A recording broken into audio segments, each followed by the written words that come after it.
Hi, I'm Tim Richards, author of the Exploring Jazz Piano books.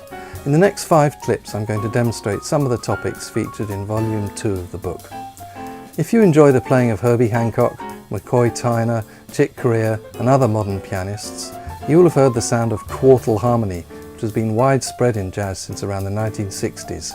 Around that time, many musicians started experimenting with voicing chords in fourths. For instance, a D minor 7 chord in root position would normally be played like this. Root 3, 5, 7, and then we can add the 9th and the 11th.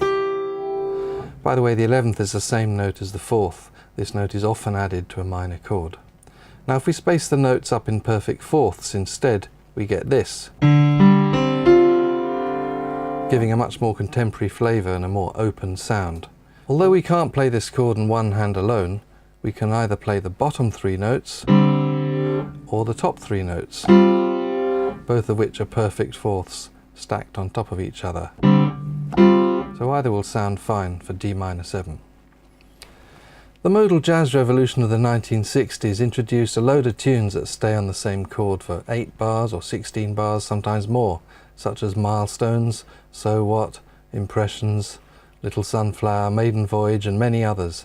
Pianists began to use quartal shapes as a way of creating variety in passage of static harmony. To generate as many options as possible, they began to think of scales as the main way to generate compatible chord shapes. So I'll demonstrate this with the Dorian scale, the most commonly used scale for a minor 7th chord. So we have the minor 3rd and the flattened 7th. And of course it's all white notes as well, which is convenient. So we'll use this scale to generate more perfect fourth shapes, sticking to perfect fourths on each note of the scale. On the root, on the 2nd, on the 3rd, so that one goes outside the scale, we can't use that one for D minor. On the 4th, on the 5th, on the 6th, on the 7 again, because we're using perfect fourths, the B flat isn't going to sound good in a D minor situation. However, that leaves us with these shapes.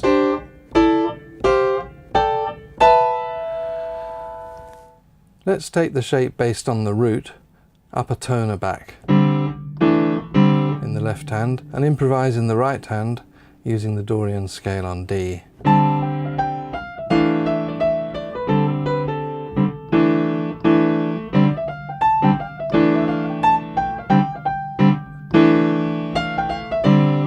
And now let's do the same thing with the shape based on the 4th and move that up a turn and back.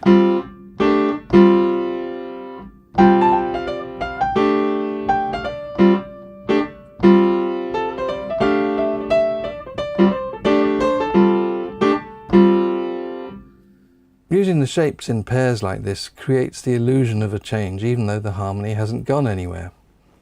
Track 6, Quartal Comping, allows you to practice these left-hand shapes with or without adding right-hand improvisation around a 32-bar chord sequence that features only 2 chords, D minor 7 and E flat minor 7. If you wish to play two-handed comping, you can add a couple of notes in the right hand to the root and 2 chord pairs, giving the famous So What voicing. This includes a major 3rd between the top 2 notes, brightening up the sound, but you can still consider it a quartal voicing.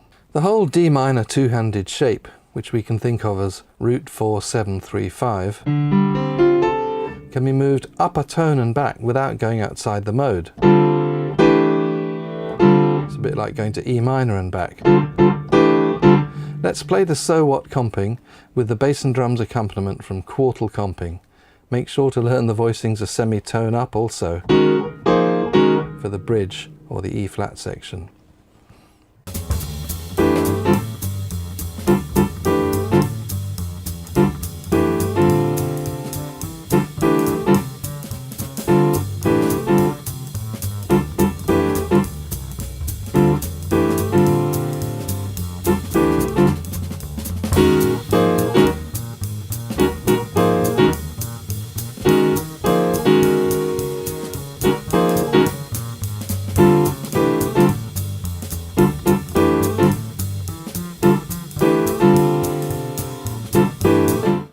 So far we've focused on shapes based on the root, the second, the fourth and the fifth of the Dorian scale.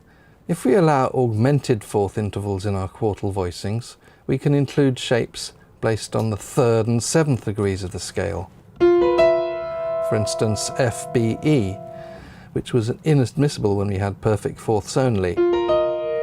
Here's the whole series on white notes only.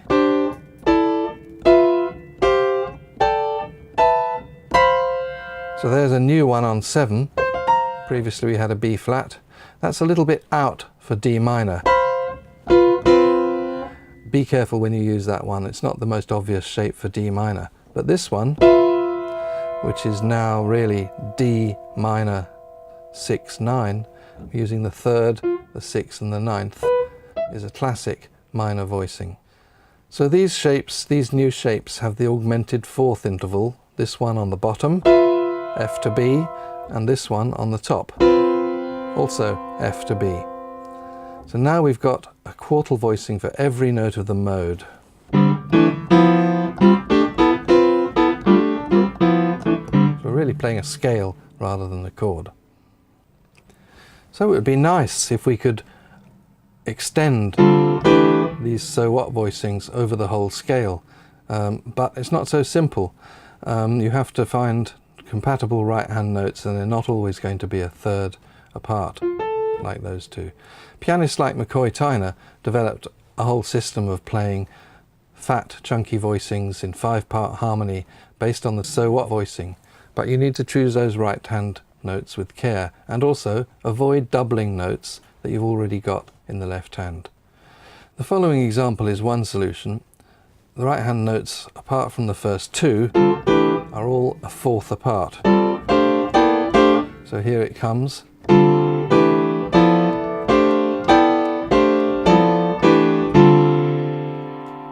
I'll now demonstrate comping like this using these voicings over the bass and drums backing from the quartal comping track, extending the so what voicing across the whole Dorian mode on D minor and on E flat minor as well.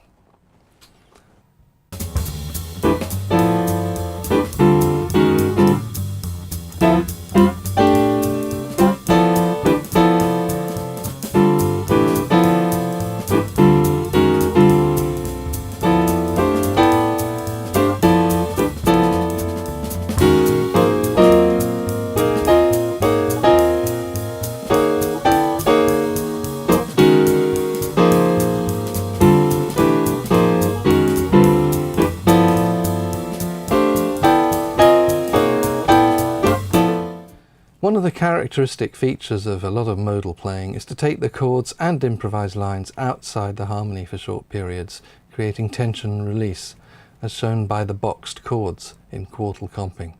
You can also hear me doing this in the solo that you heard at the beginning of this clip, around the same two chords. This is an advanced technique, but the simplest way to achieve it is to move up a semitone and back in either or both hands.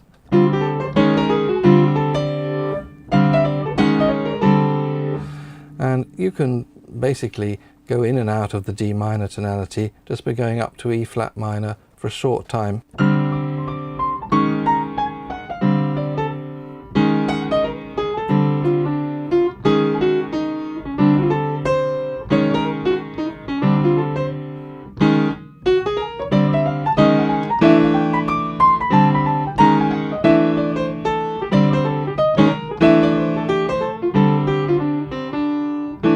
And let's try it again, going outside from the fourth position.